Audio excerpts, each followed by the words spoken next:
ಓಂ ಶ್ರೀ ಗಣೇಶಾಯ ನಮಃ. ಓಂ ಶ್ರೀ ಗುರುಭ್ಯೋ ನಮಃ. ನಮಃ ಸೂರ್ಯ ಚಂದ್ರ ಮಂಗಳ ಬುಧ ಚ ಗುರು ಶುಕ್ರ ಶನಿಭ್ಯಶ್ಚ ರಾಹವೇ ಕೇತವೇ ನಮಃ. ಪ್ರಿಯಂಗೋ ಕಲಿಕಾ ಶ್ಯಾಮಂ ರೂಪೇಣ ಪ್ರತಿಮಂ ಬುಧಂ ಸೌಮ್ಯಂ ಸೌಮ್ಯ ಗುಣೋಪೇತಂ ತಂ ಬುಧಂ ಪ್ರಣಮಾಮ್ಯಹಂ. ನಮಸ್ತೆ. ಆಸ್ಟ್ರೋ ಆಚಾರ್ಯ ಗುರುಜಿ ವಾಹಿನಿಗೆ ತಮಗೆಲ್ಲರಿಗೂ ಆದರದ ಸ್ವಾಗತ. ವಾಹಿನಿಯನ್ನು ನಿರಂತರ ವೀಕ್ಷಿಸಿ ಪ್ರೋತ್ಸಾಹಿಸಿ ಸಬ್ಸ್ಕ್ರೈಬ್ ಮಾಡುವಂಥ ತಮಗೆಲ್ಲರಿಗೂ ಅನಂತ ಧನ್ಯವಾದಗಳನ್ನು ಸಲ್ಲಿಸುತ್ತಾ ಇವತ್ತಿನ ವಿಶೇಷ ಕಾರ್ಯಕ್ರಮ ಬುಧನ ಕಟಕ ಪ್ರವೇಶದ ವಿಶ್ಲೇಷಣೆಗೆ ಸ್ವಾಗತ. ಇದೇ ಆಗಸ್ಟ್ 5ರಂದು ಅಲ್ಲಿ ಬುಧನ ರಾಶಿ ಪರಿವರ್ತನೆ ಆಗುವಂತಿರುತ್ತೆ. ಆಗಸ್ಟ್ 5ರ ಸುಮಾರು ಸಾಯಂಕಾಲ 7:41 ಬುಧನು ಅಲ್ಲಿ ಕಟಕ ರಾಶಿಯನ್ನು ಮಿಥುನದಿಂದ ಕಟಕಕ್ಕೆ ರಾಶಿಯವರೆಗೆ ಪ್ರವೇಶ ಮಾಡಲಿದ್ದಾನೆ. ಮುಂದಿನ 17 ದಿನಗಳವರೆಗೆ ಅಂದರೆ ಆಗಸ್ಟ್ 22ರವರೆಗೂ ಬುಧನು ಅಲ್ಲಿ ಕಟಕ ರಾಶಿಯಲ್ಲಿ ಇರುವಂಥದ್ದು. ಕ್ಷಿಪ್ರವಾಗಿ ರಾಶಿ ಪರಿವರ್ತನೆ ಮಾಡ್ತಾನೆ. ಅಂದರೆ ಕೆಲವೊಂದು ಬಾರಿ 15 ದಿನ, 18 ದಿನ, 21 ದಿನ, ಈ ರೀತಿ ಒಂದೊಂದು ರಾಶಿಯಲ್ಲಿ ಅತಿ ಕಡಿಮೆ ಅವಧಿಯಲ್ಲಿ ರಾಶಿಯನ್ನು ಪರಿವರ್ತನೆ ಮಾಡುವಂತಹ ಗ್ರಹ ಕ್ಷಿಪ್ರಾಚಾರಿಯಾದಂತಹ ಬುಧನದ್ದಾಗಿರುತ್ತೆ. ಆದರೆ ಬುಧನಿಗೆ ತನ್ನದೇ ಆದ ಒಂದು ವಿಶೇಷವಾದ ಮಹತ್ವ ಜ್ಯೋತಿಷ್ಶಾಸ್ತ್ರದಲ್ಲಿ ಹೇಳಲ್ಪಟ್ಟಿದೆ. ಬುಧೋ ಬುದ್ಧಿಮತ ಶ್ರೇಷ್ಠ, ಬುದ್ಧಿದಾತ, ಧನಪ್ರದ ಇತ್ಯಾದಿ ವಿಚಾರಗಳಿಂದ ಆತನು ವಿಶೇಷವಾಗಿ ನಮ್ಮ ಬುದ್ಧಿಶಕ್ತಿಯ ಮೇಲೆ, ಮೇಧಾಶಕ್ತಿಯ ಮೇಲೆ, ಜೊತೆಗೆ ವಾಣಿಜ್ಯ, ವ್ಯಾಪಾರ, ಬ್ಯಾಂಕಿಂಗು, ಫೈನಾನ್ಸ್, ಲೆಕ್ಕಾಚಾರ, ಕವಿ, ಕಾವ್ಯತೆ, ಸಾಹಿತ್ಯ, ಕವನ ರಚನೆ, ಜೊತೆಗೆ ವಿಶೇಷವಾದ ಸಾಹಿತ್ಯದ ವಿಚಾರಗಳಿಗೆ, ಬರವಣಿಗೆ ವಿಚಾರಗಳಿಗೆ, ಲಿಪಿಯ ವಿಚಾರಗಳಿಗೆ ಇವೆಲ್ಲದಕ್ಕೂ ಬುಧನು ಅಲ್ಲಿ ಕಾರಕತ್ವವನ್ನು ಹೊಂದಿದ್ದಾನೆ. ಅದೇ ರೀತಿ ವಾಣಿಜ್ಯ ಚಟುವಟಿಕೆಗಳು, ಆರ್ಥಿಕ ಚಟುವಟಿಕೆಗಳು, ಕೊಡುಕೊಳ್ಳುವಿಕೆಯಂತಹ ವಿಚಾರಗಳಿಗೆ ಸಹ ಬುಧನ ಕಾರಕತ್ವಗಳು ಹೇಳಲ್ಪಟ್ಟಿದೆ. ಹಾಗಾಗಿ ಬುಧನ ಒಂದು ಕಾರ್ಯವ್ಯಾಪ್ತಿ ಅಂದರೆ ಕಾರಕತ್ವದ ವ್ಯಾಪ್ತಿಯು ಬಹಳ ವಿಶಾಲವಾಗಿರುತ್ತೆ. ಜೊತೆಗೆ ಆಗಿನ ಆಧುನಿಕ ಬುದ್ಧಿಯುಗ ಅಂತ ಹೇಳ್ತೀವಿ ನಾವು, ಇಂಟಲೆಕ್ಟ್ ಅಂತ ಹೇಳ್ತೀವಿ. ಹಾಗಾಗಿ ಅಲ್ಲಿ ಇಂಟಲೆಕ್ಟ್ ಅಥವಾ ಇಂಟಲೆಕ್ಚುವಲ್ ಇಂಥ ವಿಚಾರಕ್ಕೆ ಅಲ್ಲಿ ವಿಶೇಷವಾಗಿ ಬುದ್ಧಿಶಕ್ತಿಯಿಂದ ಬಹಳಷ್ಟು ನಾವು ನಿಯಂತ್ರಣವನ್ನು ಸಾಧಿಸಿದ್ದೇವೆ. ಮನುಷ್ಯನು ಈ ನಾಗರಿಕತೆಯ ವಿಚಾರದಲ್ಲಿ ಆಧುನಿಕ ಒಂದು ಬುದ್ಧಿಯುಗ ಅಂತಲೂ ಕರಿಬೋದು. ತನ್ನ ಬುದ್ಧಿಶಕ್ತಿಯಿಂದ ಹಲವಾರು ವಿಚಾರಗಳನ್ನು ಶೋಧನೆ ಮಾಡಿದಾಗೂ, ಸಂಶೋಧನೆ ಮಾಡಿದಾಗೂ ಹಲವಾರು ಸೌಲಭ್ಯಗಳನ್ನು, ಸೌಕರ್ಯಗಳನ್ನು ಆತನು ಸರಳೀಕರಣಗೊಳಿಸಿದಾಗೆಲ್ಲ ಕಂಡುಬರುತ್ತೆ. ಹಾಗಾಗಿ ಈ ಒಂದು ಬುಧನ ಕಾರಕತ್ವದಿಂದ ಈ ಬಾರಿ ಕಟಕ ರಾಶಿಗೆ ಆಗುವಂಥ ಪ್ರಶ್ನೆಯಲ್ಲಿ ಸಾರ್ವಜನಿಕ ಪ್ರಭಾವ ಸ್ವಲ್ಪ ಮಿಶ್ರವಾಗಿ ಕಂಡುಬರುತ್ತೆ. ಯಾಕಂದರೆ ಕಟಕ ರಾಶಿಯು ಬುಧನಿಗೆ ಒಂದು ಪ್ರಿಯವಾದ ಸ್ಥಾನ ಏನೂ ಅಲ್ಲ. ಮಿಥುನ ರಾಶಿ ಅಂದರೆ ಅದು ಬುಧನದೇ ಸ್ವಕ್ಷೇತ್ರ, ಆತನಿಗೆ ಪ್ರಿಯವಾದ ಸ್ಥಾನ ಆಗಿರುತ್ತೆ. ಅಲ್ಲಿ ಕಟಕ ರಾಶಿಯು ಚಂದ್ರಕ್ಷೇತ್ರವಾಗಿದ್ದು ಒಂದು ಪೌರಾಣಿಕ ಹಿನ್ನೆಲೆಗೆ ಅನುಸಾರವಾಗಿ, ಕತೆಗೆ ಅನುಸಾರವಾಗಿ ಬುಧನಿಗೂ ಚಂದ್ರನಿಗೂ ಅಷ್ಟೊಂದು ಉತ್ತಮವಾದ ಬಾಂಧವ್ಯ ಇರೋದಿಲ್ಲ. ಜೊತೆಗೆ ಅದು ತನ್ನ ಅನಪೇಕ್ಷಿತವಾದ ಅಥವಾ ಇಷ್ಟ ಇಲ್ಲದ ಒಂದು ಮನೆಯಲ್ಲಿ ಬಲವಂತವಾಗಿ ಒತ್ತಾಯಪೂರ್ವಕವಾಗಿ ಕುಳಿತುಕೊಳ್ಳುವಂತಹ ಸ್ಥಿತಿ ಯಾರಿಗಿರುತ್ತೋ ಅಂತಹ ಸ್ಥಿತಿಯ ಒಂದು ಫಲಿತಾಂಶಗಳು ಈ ಬಾರಿ ಕಟಕ ರಾಶಿಯಲ್ಲಿ ಬುಧನಿದ್ದಾಗ ಆಗುವಂಥದ್ದು. ಜೊತೆಗೆ ಈ ಬಾರಿಯಲ್ಲಿ ಬುಧ, ಗುರು ಮತ್ತು ಸೂರ್ಯನ ಯುತಿ ಆಗುತ್ತೆ. ಸೂರ್ಯನು ಅಲ್ಲಿ 17ನೇ ತಾರೀಕುವರೆಗೂ ಅಲ್ಲೇ ಕಟಕದಲ್ಲೇ ಇರ್ತಾರೆ. ಹಾಗಾಗಿ 16ರವರೆಗೂ ಅಲ್ಲಿ ಈ 3 ಗ್ರಹಗಳ ಯುತಿ ಇರುತ್ತೆ. ಬುಧ, ಗುರು, ರವಿ. ಗುರುವು ಕಟಕದಲ್ಲಿ ಉಚ್ಚನಾಗಿರುವಂಥದ್ದು, ರವಿಯು ಕಟಕದಲ್ಲಿ ಈಗ ಇದೇ ಕಾಲದಲ್ಲಿ ಇರುವಂಥದ್ದು. ಜೊತೆಗೆ ಇದೇ ದಿನಗಳಲ್ಲಿ ಬುಧನ ಪ್ರವೇಶನೂ ಆಗಿರುತ್ತೆ. ತ್ರಿಗ್ರಹ ಯೋಗ ನಿರ್ಮಾಣ ಆಗಿದೆ. ಈ ತ್ರಿಗ್ರಹ ಯೋಗವು ವಿಶೇಷವಾಗಿ ಕೆಲವೊಂದು ರಾಜಕೀಯ ವಿಚಾರಗಳಿಗೆ, ಆರ್ಥಿಕ ವಿಚಾರಗಳಿಗೆ, ಜೊತೆಗೆ ಇನ್ನಿತರ ಬೇರೆ ಬೇರೆ ರೀತಿಯ ಸಾಮಾಜಿಕ ವಿಚಾರಗಳಿಗೆ ಉತ್ತಮವಾದ ಫಲಿತಾಂಶವನ್ನು ಕೊಡುತ್ತೆ.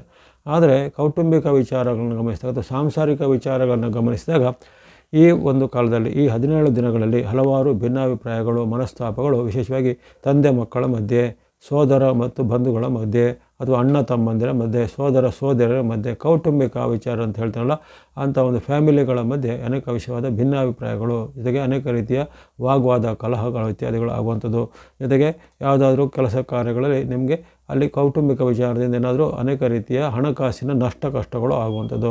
ಜೊತೆಗೆ ಆಸ್ತಿ ಸಂಬಂಧಿತ ವಿವಾದಗಳು, ಕೋರ್ಟ್ ಕಚೇರಿ ಕೆಲಸ ಕಾರ್ಯಗಳೆಲ್ಲ ಸಾರ್ವಜನಿಕ, ಇವೆಲ್ಲವೂ ಎಲ್ಲ ರಾಶಿಗೆ ಅನ್ವಯ ಆಗುವಂಥದ್ದೇ ಸಾರ್ವಜನಿಕ ಫಲ. ಅದರಲ್ಲೂ ವಿಶೇಷವಾಗಿ ಯಾರಿಗೆ ಈ ಚಂದ್ರ ಭಕ್ತಿ ನಡೆಯುವಂಥದ್ದು, ಚಂದ್ರ ದಶೆ ನಡೆಯುತ್ತೆ, ಅಥವಾ ಕೆಲವರಿಗೆ ಬುಧ ದಶೆ, ಬುಧ ಭಕ್ತಿ ಇತ್ಯಾದಿ ನಡೀತಿದೆ, ಇನ್ಯಾರಿಗೆ ರವಿ ಮತ್ತು ಬುಧನ ಭಕ್ತಿಗಳು ನಡೆಯುತ್ತಿದೆ, ಅಂಥದ್ದೆಲ್ಲ ವಿಚಾರಗಳಿಗೆ ಇವೆಲ್ಲವೂ ಸ್ವಲ್ಪ ಜಾಸ್ತಿ ಅಡ್ಡ ಪರಿಣಾಮ ಬರುತ್ತೆ. ಹಾಗಾಗಿ ಸಾರ್ವಜನಿಕ ಫಲದಲ್ಲಿ ಆಗುವಂಥ ಪ್ರಭಾವ ಎಲ್ಲ ರಾಶಿಗೂ ಅನ್ವಯ ಆಗುತ್ತೆ. ಜೊತೆಗೆ ಈ ಕಾಲದಲ್ಲಿ ಈ ಕೆಲವೊಂದು ಜನರಲ್ಲಿ ನಾಸ್ತಿಕತೆ ಬುದ್ಧಿ, ದ್ವೇಷದ ಬುದ್ಧಿ, ಅಸೂಯೆ ಮತ್ತು ಅಸಹನೆ ಬುದ್ಧಿ ಎಲ್ಲ ಸ್ವಲ್ಪ ಜಾಸ್ತಿ ಗರಿಗೆದರುತ್ತೆ. ಇಂಥ ವಿಚಾರಗಳು ನಾವು ನೋಡ್ಬೋದು. ಸಾಮಾಜಿಕ ಜಾಲತಾಣ ಇತ್ಯಾದಿಗಳು ಸಹ ಇಂಥ ಒಂದು ಪ್ರತಿಕ್ರಿಯೆಗಳು ವ್ಯಕ್ತ ಆಗುವಂಥದ್ದು. ಇನ್ನು ಕೆಲವೊಬ್ಬರಿಗೆ ಸ್ಥಾನನಾಶ ಅಂದರೆ ಅವರ ಒಂದು ಸ್ಥಾನಕ್ಕೆ ಕೊರತೆ ಬರುವಂಥದ್ದು, ಅಂದರೆ ಅವರ ಅಧಿಕಾರ ಹೋಗುವಂಥದ್ದು. ಇನ್ನು ಕೆಲವರಿಗೆ ಸ್ಥಾನ ಚಲನೆ ಅಂದರೆ ಟ್ರಾನ್ಸ್ಫರ್ಗಳು ಆಗುವಂಥದ್ದು, ಅದು ವರ್ಗಾವಣೆ ಆಗುವಂಥದ್ದು, ಅನಪೇಕ್ಷಿತ ಅನಿರೀಕ್ಷಿತವಾಗಿ ವರ್ಗಾವಣೆ ಆಗುವುದು. ಅಥವಾ ಇನ್ನು ಕೆಲವರಿಗೆ ಬೇರೆ ಬೇರೆ ವೈಯಕ್ತಿಕ ಕಾರಣಗಳಾಗಿ ತಾವನ್ನ ಸ್ಥಳವನ್ನು, ವಾಸಸ್ಥಳವನ್ನು, ಮನೆಯನ್ನು ಬದಲಿಸುವಂಥ ಪ್ರಮೇಯಗಳು ಎದುರಾಗುತ್ತೆ. ಹಾಗಾಗಿ ಸಾರ್ವಜನಿಕ ಫಲದಲ್ಲಿ ಕೌಟುಂಬಿಕ ಚೌಕಟ್ಟಿಗೆ ಸ್ವಲ್ಪ ಅಷ್ಟೊಂದು ಒಳ್ಳೆಯದಿಲ್ಲ, ಜೊತೆಗೆ ಬಾಂಧವ್ಯದ ಚೌಕಟ್ಟಿಗೆ ಅಷ್ಟು ಒಳ್ಳೆಯದಿಲ್ಲ. ಇವೆಲ್ಲವನ್ನು ಸ್ವಲ್ಪ ಗಮನದಲ್ಲಿಟ್ಟುಕೊಂಡು ಈ ಕಾಲದಲ್ಲಿ ಯಾವುದೇ ರೀತಿ ಅತಿರೇಕದ ವರ್ತನೆಗೆ ಹೋಗಬೇಡಿ. ಕಲಹವಾಗುವ ಮಾತುಗಳನ್ನು ನಿಯಂತ್ರಿಸಿ. ಯಾಕಂದರೆ ಬುಧನು ಮಾತಿಗೂ ಕಾರಕ, ವಾಣಿಗೂ ಆತನೇ ಕಾರಕನಾಗಿದ್ದಾನೆ. ಮಾತು ನಡವಳಿಕೆ ಅಂದರೆ ನಾನು ಯಾವಾಗಲೂ ಹೇಳ್ತಾ ಇರ್ತೀನಲ್ಲ, ಆ ಮಾತಿನ ವಿಚಾರಕ್ಕೆ ಎಲ್ಲೋ ನೀವು ಮಾತಿನಲ್ಲಿ ಕಟ್ಟು ಬೀಳುವಂಥದ್ದು, ಮಾತಿನಲ್ಲಿ ನೀವು ಜಾರಿ ಬೀಳುವಂಥದ್ದು, ಅಥವಾ ನಿಮ್ಮ ಒಂದು ಕಟು ಮಾತಿನಿಂದ ನಿಮ್ಮ ಬಾಂಧವ್ಯಕ್ಕೆ ಧಕ್ಕೆ ಬರುವಂಥದ್ದು ಇತ್ಯಾದಿ ಘಟನೆಗಳು ಈ ಕಾಲದಲ್ಲಿ ಸ್ವಲ್ಪ ಜಾಸ್ತಿ ಆಗುತ್ತೆ. ಹಾಗಾಗಿ ಮಾತು ನಡವಳಿಕೆ ಇದರ ಬಗ್ಗೆ ಸ್ವಲ್ಪ ಇದು ಸಾರ್ವಜನಿಕ ಫಲದಲ್ಲಿ ಬರುವ ಕಾರಣ ಇವೆಲ್ಲ ಎಚ್ಚರಿಕೆ ಹೆಜ್ಜೆ ಬೇಕಾಗುತ್ತೆ. ಇನ್ನು ಹಣಕಾಸು, ಆರ್ಥಿಕತೆ ಅಥವಾ ವ್ಯಾಪಾರ, ಉದ್ಯಮ, ರಾಜಕೀಯದಲ್ಲಿ ಭಾಳಷ್ಟು ಉನ್ನತವಾದ ಫಲಿತಾಂಶಗಳು ಆಗ್ಬೋದು. ಕೆಲವೊಂದು ಬೆಲೆಗಳು ಇಳಿಕೆ ಆಗುವಂಥದ್ದು, ಜೊತೆಗೆ ಷೇರು ಮಾರುಕಟ್ಟೆ ಸ್ವಲ್ಪ ಚೇತರಿಕೆ ಆಗುವಂಥದ್ದು, ಜನರಿಗೆ ಕೆಲವು ಅವಶ್ಯಕ ವಸ್ತುಗಳೆಲ್ಲ ಸ್ವಲ್ಪ ಬೆಲೆ ಕಡಿಮೆಯಾಗಿ ಸ್ವಲ್ಪ ಸಮಾಧಾನದ ವಾತಾವರಣ ನಿರ್ಮಾಣ ಆಗುವಂಥದ್ದು ಮುಂತಾದ ಉತ್ತಮ ಫಲ ಸಹ ಖಂಡಿತ ಇದೆ. ಅದೇ ರೀತಿ ಸಾಹಿತ್ಯ, ಕಲಾಕ್ಷೇತ್ರ, ಕವನ ಮುಂತಾದ ಕ್ಷೇತ್ರಗಳಲ್ಲಿ ಹಲವಾರು ಸಾಧನೆಗಳು ಆಗುವಂಥದ್ದು, ಅಂತಹ ಸಾಧಕರಿಗೆ ಪ್ರಶಸ್ತಿ, ಪುರಸ್ಕಾರ ಅಥವಾ ಸರ್ಕಾರದ ಸವಲತ್ತು ಸಿಗುವಂಥದ್ದು ಮುಂತಾದ ಉತ್ತಮ ವಿಚಾರಗಳು ಸಹ ಹಲವಾರು ಆಗಲಿವೆ. ಜೊತೆಗೆ ಶಾಂತಿ ಸಂಧಾನ, ಶಾಂತಿ ಸಭೆಗಳು ಅಥವಾ ಈ ಯುದ್ಧದ ವಿರಾಮ ಇತ್ಯಾದಿಗಳೆಲ್ಲ ಪ್ರಪಂಚದಲ್ಲಿ ಘೋಷಣೆ ಆಗಿ ಸ್ವಲ್ಪ ನೆಮ್ಮದಿಯ ವಾತಾವರಣ ಅದೂ ಇರುತ್ತೆ. ಹಾಗಾಗಿ ಸ್ವಲ್ಪ ಮಿಶ್ರ ಫಲನೇ ಅಂತ ಹೇಳ್ಬೋದು ಈ ಬುಧನ ಕಟಕವಾಸದ ಅವಧಿ. ಇನ್ನು ಇವೆಲ್ಲವೂ ಸಾರ್ವಜನಿಕ ಫಲದ ಬಳಿಕ ಈ ರಾಶಿಗಳ ಮೇಲೆ ಯಾವ ರೀತಿ ಫಲಿತಾಂಶ ನೋಡೋಣ. ಮೊದಲು ಮೇಷರಾಶಿ. ಮೇಷರಾಶಿಗೆ ನಿಮ್ಮ ರಾಶಿಯಿಂದ ಚತುರ್ಥ ಸ್ಥಾನದಲ್ಲಿ ಆಗುವಂಥದ್ದು, ಸುಖ ಸ್ಥಾನದಲ್ಲಿ ವಿಶೇಷವಾಗಿ ಸುಖ, ಜಯ, ಲಾಭ ಇವನ್ನು ಕೊಡ್ತಾನೆ. ವ್ಯಾಪಾರ, ಉದ್ಯಮಗಳಿಗೆ ಬಹಳಷ್ಟು ಅವಕಾಶಗಳು, ನಡೆಯುವಂತಹ ಕೆಲಸ ಕಾರ್ಯಗಳು ಕ್ಷಿಪ್ರವಾಗಿ ಆಗಲುತ್ತೆ. ಮಿತ್ರರು ಶತ್ರುಗಳಾಗ್ತಾರೆ, ಅಂದರೆ ಶತ್ರುಗಳು ಮಿತ್ರರಾಗ್ತಾರೆ, ಶತ್ರುಗಳು ಮಿತ್ರರಾಗ್ತಾರೆ. ಹಾಗಾಗಿ ವಿರುದ್ಧವಾದ ಪರಿಣಾಮ ಸಹ ಆಗುತ್ತೆ ಇಲ್ಲಿ. ಅಂದರೆ ಹಿಂದೆ ನಿಮ್ಮಿಂದ ಅಂತರ ಕಾಯ್ಕೊಂಡು ಈಗ ಹತ್ತಿರ ಆಗ್ತಾರೆ. ನಿಮ್ಮಲ್ಲಿ ತುಂಬ ಜೊತೆಗಿದ್ದವರು ಕೆಲವೊಂದು ಕಾರಣಗಳಿಂದ ಸ್ವಲ್ಪ ದೂರ ಆಗುವಂಥ ಅಂಥ ವಿರುದ್ಧ ಘಟನೆಗಳು ಸಹ ಕೆಲವೊಮ್ಮೆ ಜರುಗುವಂಥ ಸಾಧ್ಯತೆ ಇರುತ್ತೆ. ಇದೇ ರೀತಿ ಸಾಂಸಾರಿಕವಾದ ಉತ್ತಮ ಫಲಿತಾಂಶ ಇದೆ. ಹಣಕಾಸು, ವ್ಯಾಪಾರ, ಉದ್ಯಮ ಎಲ್ಲ ಉತ್ತಮ ಇರುತ್ತೆ. ಜೊತೆಗೆ ಹಣಕಾಸಿಗೆ ಸಂಬಂಧಪಟ್ಟ ದೊಡ್ಡ ಮೊತ್ತದ ನಿಮಗೆ ಬರಬೇಕಾದ ಹಣ ಬರೋದಾಗಲಿ, ಸಾಲ ಕೊಟ್ಟ ಹಣ ಮರಳಿ ಬರೋದಾಗಲಿ ಇವೆಲ್ಲ ಜರುಗುತ್ತೆ. ಇನ್ನು ವಿದ್ಯಾರ್ಥಿ, ಯುವಕರು, ಸಾಧಕರಿಗೆ ಅವರು ಅಪೇಕ್ಷೆ ಪಟ್ಟಂಥ ಫಲಿತಾಂಶ, ಸ್ಥಾನಮಾನ, ಸೀಟುಗಳು ಸಿಗೋದು ಅಥವಾ ಹೊಸ ಉದ್ಯೋಗ ಸಿಗುವಂಥದ್ದು, MNC ಕಂಪನಿಗಳ ಅವಕಾಶ ಸಿಗುವಂಥದ್ದೆಲ್ಲ ಇದೆ. ಹಾಗಾಗಿ ಮೇಷರಾಶಿಯವರಿಗೆ ವೈಯಕ್ತಿಕವಾಗಿ ಉತ್ತಮ ಫಲನೇ ಖಂಡಿತ ಇದೆ. ಸಣ್ಣ ಪುಟ್ಟ ಏರುಪೇರುಗಳು ನಿಮ್ಮ ಮಿತ್ರರ ಬಂಧದಲ್ಲಿ ಜರುಗಬಹುದು ಹೊರತು ಸಾರ್ವತ್ರಿಕವಾಗಿ ಅಥವಾ ನಿಮ್ಮ ಒಂದು ರಾಶಿಗೆ ಅನುಗುಣವಾಗಿ ಉತ್ತಮ ಫಲವನ್ನು ನಿರೀಕ್ಷೆ ಮಾಡ್ಬೋದು. ಮೇಷರಾಶಿಯವರು ಈ 5ನೇ ತಾರೀಕಿಂದ ಆಗಸ್ಟ್ 5ರಿಂದ 22 ಅವಧಿ ಭಾಳಷ್ಟು ಉತ್ತಮ ಫಲ ನಿಮಗೆ ಬುಧನು ಕೊಡಲಿದ್ದಾನೆ. ಆಸಕ್ತಿ ಇದ್ದರೆ ಬುಧನಿಗೆ ಸಂಬಂಧಿತ ಕೊನೆಗೆ ಹೇಳುವಂಥ ಶ್ಲೋಕ ಪ್ರಾರ್ಥನೆ ನೀವು ಸಹ ಹೇಳ್ಬೋದು. ವೃಷಭ ರಾಶಿ. ವೃಷಭ ರಾಶಿಗೆ ಅಷ್ಟೇನು ಉತ್ತಮ ಇಲ್ಲ, ನಿಮಗೆ ವಿರುದ್ಧ ಫಲ ಆಗುತ್ತೆ. ಅಂದರೆ ತೃತೀಯ ಸ್ಥಾನ, ನಿಮ್ಮ ರಾಶಿಯಿಂದ ತೃತೀಯ ಸ್ಥಾನದಲ್ಲಿ ಆಗುವಂಥದ್ದು, ನಿಮಗೆ ವೈಯಕ್ತಿಕ ಜೀವನದಲ್ಲಿ ತುಂಬ ಅವಮಾನ ಆಗುವಂಥದ್ದು, ಭಿನ್ನಾಭಿಪ್ರಾಯಗಳಾಗುವಂಥದ್ದು, ಪತಿ ಪತ್ನಿಯರ ಮಧ್ಯೆ, ತಂದೆ ಮಕ್ಕಳ ಮಧ್ಯೆ, ಸೋದರರ ಮಧ್ಯೆ ಅಥವಾ ಬಂಧು ಬಾಂಧವರ ಜೊತೆಗೆ. ಆಗಲೇ ಹೇಳಿದ್ದೇನೆ, ಬುಧನು ವಾಕ್ಕಾರಕ, ವಾಣಿಕಾರಕ, ಮಾತು ಮತ್ತು ಮನಸ್ಸಿನ ಮೇಲೆ, ಬುದ್ಧಿಯ ಮೇಲೆ ಪ್ರಭಾವ ಬೀರುವಂಥವನು ಅಂತೇಳಿ. ಹಾಗಾಗಿ ನಿಮ್ಮದೇ ತಪ್ಪಿನಿಂದನೂ ಆಗ್ಬೋದು ಅಥವಾ ಇತರರು ನಿಮ್ಮ ಮೇಲೆ ಗೂಬೆ ಕೂರಿಸೋದ್ರಲ್ಲಿ ಆಗ್ಬೋದು. ಹಾಗಾಗಿ ನೀವೆಲ್ಲ ವಿಚಾರ ಬಗ್ಗೆ ಎಚ್ಚರವಾಗಿ ಇರಬೇಕು. ಜೊತೆಗೆ ವೃತ್ತಿ ಜಾಗದಲ್ಲೂ, ಉದ್ಯೋಗ ಜಾಗದಲ್ಲೂ ಹಾಗೆ ನಿಮ್ಮ ಒಂದು ಯಾವುದೇ ರೀತಿಯಲ್ಲಿ ನೀವು ಸಿಲುಕಿಕೊಳ್ಳದಂತೆ, ವಿವಾದದಲ್ಲಿ ಅಥವಾ ಕಾಂಟ್ರವರ್ಸಿಯಲ್ಲಿ ಸಿಲುಕಿಕೊಳ್ಳದಂತೆ ಎಚ್ಚರ ಹೆಜ್ಜೆಬೇಕು. ಜೊತೆಗೆ ಕೆಲವೊಮ್ಮೆ ಆರ್ಥಿಕವಾದ ನಷ್ಟಗಳು ಆಗುವಂಥದ್ದು, ನಿಮ್ಮದೇ ತಪ್ಪಿನಿಂದ ಹಣವನ್ನು ಕಳೆದುಕೊಳ್ಳುವಂಥದ್ದು ಅಥವಾ ಆತುರದ ನಿರ್ಧಾರದಿಂದ ಹಣವನ್ನು ಕಳೆದುಕೊಳ್ಳುವಂಥದ್ದು, ಬಲಿಪಶು ಆಗುವ ವಿಕ್ಟಿಮೈಸ್ ಅಂತ ಹೇಳ್ತಲ್ಲ ಅದೆಲ್ಲ ಅಂಥದ್ದೆಲ್ಲ ಆಗೋದಾಗಿ ಸ್ವಲ್ಪ ಎಚ್ಚರವನ್ನು ಗಮನಿಸಬೇಕು. ಹಾಗೆ ಶತ್ರುಗಳು ಹೆಚ್ಚರಾಗ್ತಾರೆ. ನಿಮಗೆ ತುಂಬ ಒಳ್ಳೆಯ ಆಪ್ತರಿದ್ದವರು ಸಹ ಈಗ ನಿಮ್ಮ ವಿರುದ್ಧವಾಗಿ ಮಾತಾಡೋದು, ನಿಮ್ಮ ವಿರುದ್ಧವನ್ನು ಸ್ಟೇಟ್ಮೆಂಟ್ ಕೊಡೋದು ಅಥವಾ ನಿಮ್ಮ ವಿರುದ್ಧ ಏನಾದರೂ ಹಿಂದಿನಿಂದ ಮಸಲತ್ತು ಮಾಡೋದೆಲ್ಲ ಆಗುತ್ತೆ. ಅವೆಲ್ಲ ಸ್ವಲ್ಪ ಎಚ್ಚರಿಕೆ ಹೆಜ್ಜೆಬೇಕು. ಜೊತೆಗೆ ಮನಸ್ಸಲ್ಲಿ ಚಿಂತೆ, ಭಯ, ಆತಂಕನೂ ಸ್ವಲ್ಪ ಇರುತ್ತೆ. ಹಾಗಾಗಿ ಒಟ್ಟಿನಲ್ಲಿ ಈ ಒಂದು ವಿಚಾರ ನಿಮ್ಮ ವೈಯಕ್ತಿಕ ಜೀವನದ ಮೇಲೂ, ಮನಸ್ಸು, ನಡವಳಿಕೆ ಮೇಲೂ ಸ್ವಲ್ಪ ಅಡ್ಡ ಪರಿಣಾಮ ಬೀರ್ಬೋದು. ಈ 17 ದಿನಗಳು ಸ್ವಲ್ಪ ಮುನ್ನೆಚ್ಚರಿಕೆಯನ್ನು ಗಮನಿಸ್ಕೋಬೇಕು. ಜೊತೆಗೆ ಆತುರ ನಿರ್ಧಾರ ಬೇಡ. ಕೊನೆಗೆ ಹೇಳ್ತಕ್ಕಂಥ ಶ್ಲೋಕ, ಪ್ರಾರ್ಥನೆದು, ದೇವರ ಸ್ಮರಣೆಯನ್ನು ನೀವು ಈ ಕಾಲದಲ್ಲಿ ಮಾಡ್ಬೋದಾಗಿದೆ ವೃಷಭದವರು. ಇನ್ನು ಮಿಥುನಕ್ಕೆ ಉತ್ತಮ ಫಲಿತಾಂಶ, ಧನಸ್ಥಾನದಲ್ಲಿ ಬರತಕ್ಕಂತಹ ನಿಮ್ಮ ಬುಧನ ವಿಚಲನೆ ನಿಮಗೆ ಲಾಭ, ಜಯ, ಸುಖವನ್ನು ಕೊಡ್ತಾನೆ. ನಿಮ್ಮ ರಾಷ್ಟ್ರಾಧಿಪತಿಯಾಗಿ ಆತನು ನಿಮಗೆ ಲಾಭ, ಸುಖ, ಜಯವನ್ನು ಕೊಡುವಂಥದ್ದು, ವ್ಯಾಪಾರ, ಉದ್ಯಮ ಪ್ರಗತಿ ಆಗುವಂಥದ್ದು. ಗುರುವಿನ ಬೆಂಬಲ ನಿಮಗೆ ಆಗಲೇ ಗೊತ್ತಿರುವಂತೆ ಗುರುಬಲದ ಉತ್ತಮ ಫಲಿತಾಂಶ ಇರುವಾಗ ಇದೇ ಕಾಲದಲ್ಲಿ ಬುಧನು ಸಹ ನಿಮಗೆ ಉತ್ತಮ ಫಲಿತಾಂಶವನ್ನು ಕೊಡ್ತಾನೆ. ಅಥವಾ ಗುರು ನೀಡುವ ಫಲಕ್ಕೆ ಆತನು ಬೆನ್ನೆಲುಬಾಗಿ ನಿಂತು ಇನ್ನಷ್ಟು ಬಲ ಪಡೆಯುವಂತಹ ಫಲಗಳು ನಿಮಗೆ ಸಿಗಲಿವೆ. ವ್ಯಾಪಾರ, ಉದ್ಯಮ ಎಲ್ಲ ಚೆನ್ನಾಗುತ್ತೆ. ಶಿಕ್ಷಣದ ವಿದ್ಯಾರ್ಥಿಗಳಿಗೂ ಉತ್ತಮ. ರಾಜಕೀಯ ಕ್ಷೇತ್ರ ಅಥವಾ ಸರ್ಕಾರಿ ಕ್ಷೇತ್ರದ ಕೆಲಸ ಕಾರ್ಯ ಕ್ಷಿಪ್ರವಾಗಿ ಆಗುವಂಥದ್ದು.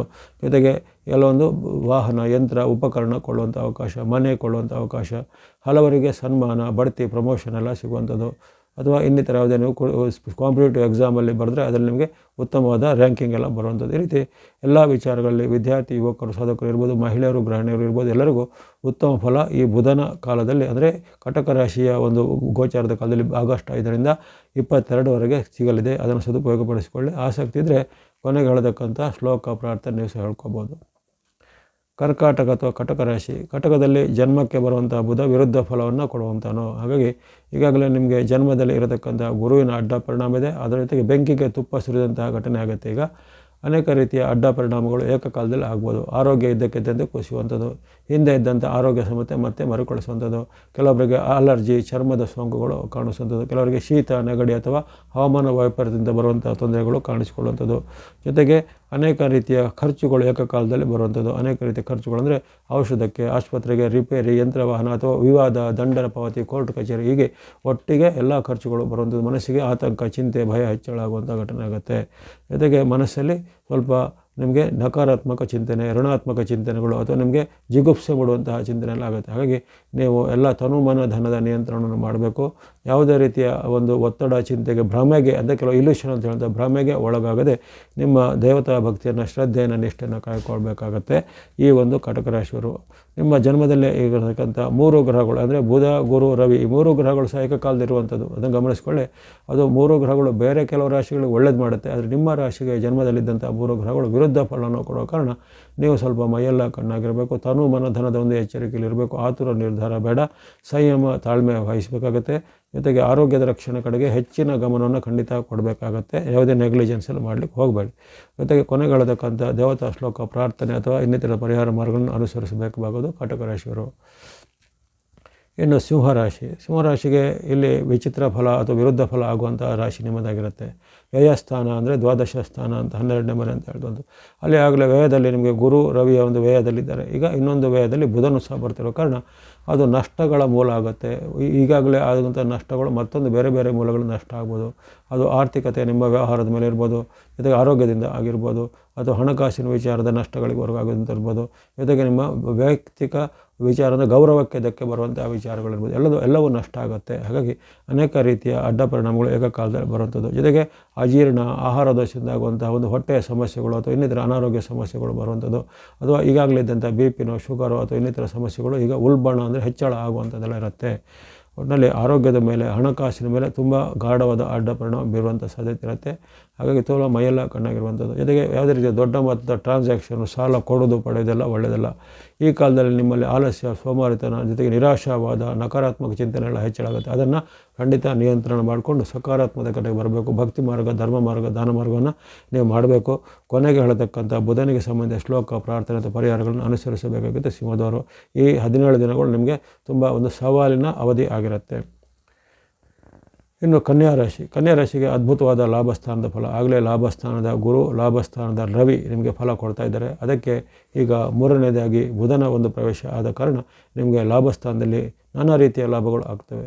ಅದು ಭೂಮಿಯ ಮೂಲಕ ಇರ್ಬೋದು, ಯಂತ್ರವಾಹನದ ಮೂಲಕ ಇರಬೇಕು, ಉದ್ಯೋಗದ ಮೂಲಕ ಇರ್ಬೋದು, ಅಥವಾ ಪಿತ್ರಾರ್ಜಿತ ಆಸ್ತಿ ಕೈಗೆ ಸೇರುವಂಥದ್ದಾಗಲಿ, ಅಥವಾ ಇನ್ನಿತರ ಯಾವುದೇ ರೀತಿಯ ನೀವು ಹಿಂದೆ ಮಾಡಿದಂಥ ಇನ್ವೆಸ್ಟ್ಮೆಂಟ್ಗೆ ಈಗ ದೊಡ್ಡ ಮೊತ್ತದ ಪ್ರತಿಫಲ ಬರುವಂಥದ್ದಾಗಲಿ, ಷೇರು ವ್ಯವಹಾರದಲ್ಲಿ ಜಯ ಆಗುವಂಥದ್ದಾಗಲಿ, ಈ ರೀತಿ ಅನೇಕ ಮೂಲಗಳಿಂದ ನಿಮಗೆ ಲಾಭ, ಆದಾಯ ಹೆಚ್ಚು ಬರುತ್ತೆ. ಜೊತೆಗೆ ಅನೇಕ ರೀತಿಯ ಶೃಂಗಾರ ಸಾಮಗ್ರಿ, ಭೋಗ ಸಾಮಗ್ರಿ, ವಸ್ತ್ರ, ಆಭರಣ ಇತ್ಯಾದಿಗಳನ್ನು ಕೊಳ್ಳುವಂಥ ಅವಕಾಶ, ಶುಭ ಸಮಾರಂಭಗಳಲ್ಲಿ ಪಾಲ್ಗೊಳ್ಳುವಂಥ ಅವಕಾಶ, ಬಂಧು ಮಿತ್ರರ ಜೊತೆಗೆ ಉತ್ತಮ ಕಾಲಗಳನ್ನು ಕಳೆಯುವಂಥ ಅವಕಾಶ, ಪ್ರವಾಸ, ವಿದೇಶ ಯಾತ್ರೆಗಳನ್ನು ಮಾಡುವಂಥ ಅವಕಾಶ ಇದೆ.